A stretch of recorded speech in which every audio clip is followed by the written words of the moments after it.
होनी चाहिए और आप लोगों का साथ होना चाहिए।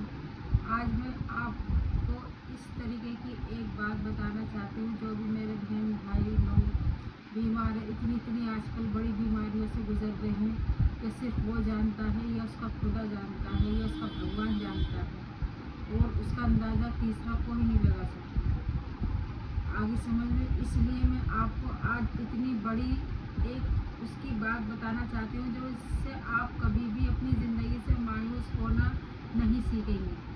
वो बात आज ये है, अगर आपको अपनी ज़िंदगी में कभी ऐसा लगे कि हाँ भाई हमारी ज़िंदगी तो ख़त्म होने वाली है, हमारे पास तो कुछ ऐसा है नहीं कि हाँ भाई हम अपना कुछ देख सकें या वो कर सकें, नहीं। पहले बात तो इसे सोच को अपनी दिमाग से बाहर निकालो, क्योंकि ये सबसे गलत सोच होती है इंसान की।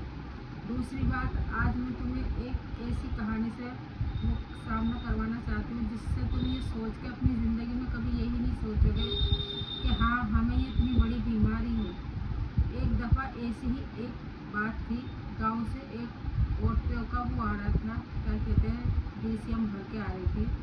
उसमें सब औरतें दूसरे गांव में एक काम करने जाती थी, खेती बाड़ी का उसका। तो वो अचानक क्या हुआ, आगे चल के वो गिर गया, उसमें की सारी औरतें ख़त्म हो चुकी।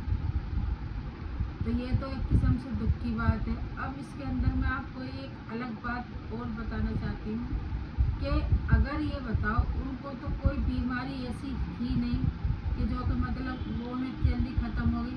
अब आप लोग हमें कैंसर की, टीबी की और शुगर की कितनी बीमारी चल रही है, सबसे ज़्यादा कैंसर की, क्योंकि कैंसर की मुझे भी है, इसलिए आपका दर्द मैं भी समझ सकती हूँ, मेरा दर्द आप भी समझ सकते हैं।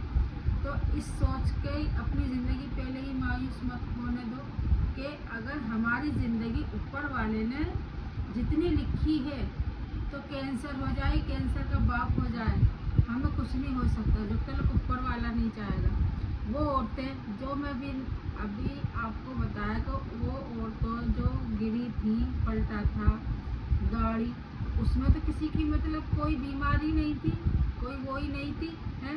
तो ऊपर वाले ने उन्हें अचानक क्यों उठा लिया, क्योंकि उनकी इतनी ही ज़िंदगी थी।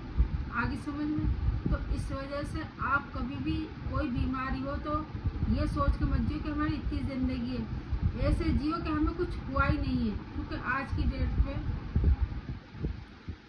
अब मैं आपको ज़्यादा लंबी वीडियो इसलिए नहीं बनाई थी कि आप लोगों का पहले मैं साथ देखना चाहती हूँ कि आप लोग मेरे साथ हो या नहीं हो, क्योंकि ये उन लोगों के लिए जो अपनी ज़िंदगी से मायूस हो गए। इसलिए मैं ये कहानी यहीं पे ही वो कर रही हूँ। आप लोगों में मुझे शेयर करेंगे, वो करेंगे, तो मैं ज़िंदगी की ऐसी ऐसी कहानी बताऊँगी जो ज़िंदगी से आप लोग कभी भी हार नहीं मानेंगे। अस्सलाम वालेकुम।